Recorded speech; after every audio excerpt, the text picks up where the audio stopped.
Di sisi lain juga bahwa selain memilih ladang yang baik, kalau kita mau mendapatkan hasil yang baik, maka ladang itu harus dirawat, harus disirami, dikasih makanan pupuk yang baik, hama-hamanya dibersihkan dan sebagainya. Jadi ini justru memuliakan, ya. Artinya harus dirawat ini ladang. Kalau mau hasilnya bagus, keturunannya atau tanaman yang ini berbuahnya baik dan sebagainya, itu harus dirawat, harus diperlakukan dengan baik ladang ini.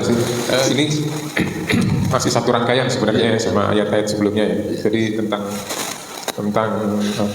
pernikahan, tentang suami istri. Ayat-ayat kita ini menegaskan bagaimana agama kita ini adalah agama yang sesuai dengan fitrah, agama pertengahan, ya. Agama yang menyesuaikan dengan artinya sesuai sepenuhnya dengan fitrah manusia, karena yang membuat ini adalah yang menciptakan manusia. Jadi tahu betul gimana laki, gimana perempuan, gimana mereka tuh inginnya seperti apa dan sebagainya, itu tahu gitu, ya. Sehingga kemudian ditetapkan aturan-aturan ini pasti itu sesuai dengan yang seharusnya, sebaiknya yang terbaik gimana gitu, ya, terhadap manusia itu. Nah, ini juga terkait dengan haid, karena setiap bulan itu seorang wanita dewasa itu pasti mengalami siklus itu ketika tidak ada pembuahan, sel telur tidak dibuahi, maka bagaimana seharusnya menyikapi itu, maka dijelaskan di sini, yaitu ketika haid jangan berhubungan, tapi cepat-cepat pada saat itu Nabi juga ada menjelaskan bahwa yang nggak boleh itu berhubungannya, gitu. Yang lainnya boleh asal nggak berhubungan itu, gitu. Selainnya boleh, gitu. Jadi bukan berarti terus memisahkan diri dan sebagainya. Apapun boleh, yang penting jangan sampai berhubungan. Kemudian kan ini kan juga karena secara psikologis juga wanita yang sedang haid itu kan juga pasti berpengaruh terhadap nafsunya, berpengaruh terhadap kondisi kejiwaannya, emosinya dan sebagainya gitu. Tapi di sisi lain juga laki-laki juga kan butuh ada keinginan-keinginan yang kalau dipisahkan sama sekali itu kan akan bahaya juga, kayak Yahudi itu dipisahkan gitu kan bahaya juga melihat yang lain dan sebagainya gitu, ya.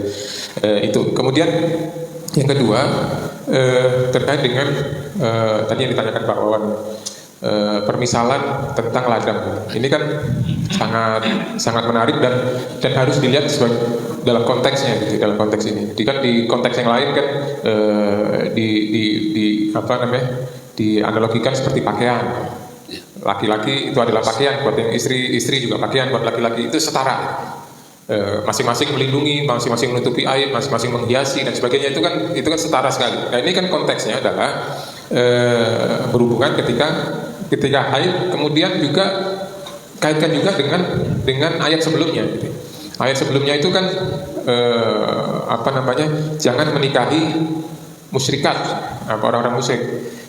Jadi maksudnya kalau kita mau bercocok tanam misalnya, itu kan yang berpengaruh itu setidaknya ada dua, tanahnya dan benihnya, gitu. Nah, kalau hasilnya, jadi kalau pertama sekali sebelum kita bercocok tanam itu pilih ladang yang baik, ladang yang subur, ladang yang tidak berpenyakit, bukan yang tandus dan sebagainya, gitu. Nah, di awal yang sebelum surat yang minggu lalu kita ini dikasih petunjuk untuk menikah itu pilih ladang yang baik, itu antara lain ladang yang baik itu jangan yang milih yang musyrik, pilih yang beriman. Itu analogi.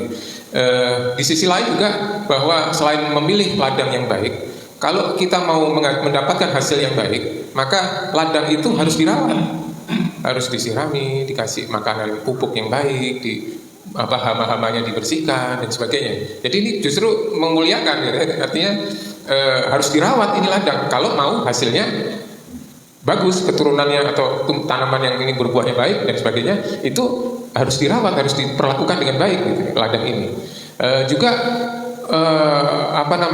Kan seringkali laki-laki itu menyalahkan wanita ketika, wah kamu ini nggak bisa punya anak saya, misalnya pengen anak laki-laki misalnya, nyalahin wanita. Istri kamu ini ladang aja, kamu yang menentukan. Kan kalau dari sisi kromosom kan wanita tuh XX, kalau laki-laki XY, gitu, ya. Sehingga yang menentukan jenis kelamin itu sebenarnya laki-laki. Jadi jangan salahkan ladang, ini istrimu ini ladang, gitu.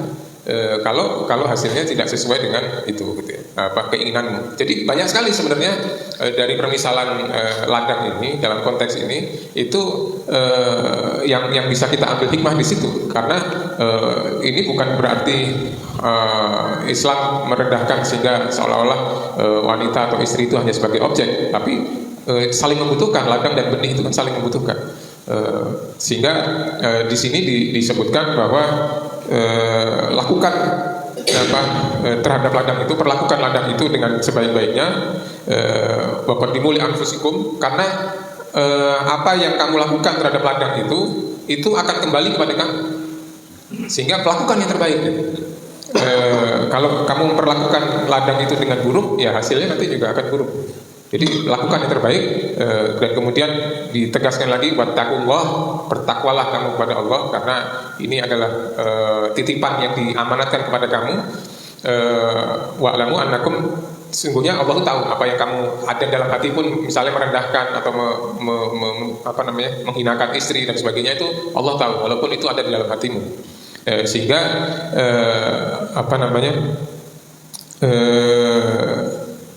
di ayat yang sebelumnya itu disebutkan Allah itu suka terhadap orang-orang yang taubat dan mensucikan, sering-sering mensucikan diri. Karena di ayat itu kan disebutkan bahwa kata suci di situ ada dua yang disebutkan ya. Suci maksudnya satu, berhenti darahnya. Suci yang kedua itu setelah mandi besar gitu ya. Jadi boleh berhubungan itu bukan setelah berhenti saja, tapi setelah mandi ya gitu, setelah bersucinya itu. Dan Allah menyukai orang-orang yang taubat itu mensucikan hati, mutatahhirin itu mensucikan fisiknya. Jadi dua-duanya, mensucikan hati dan mensucikan fisik.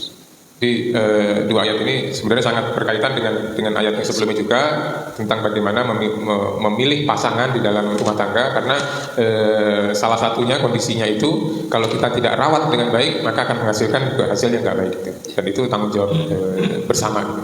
Itu aja,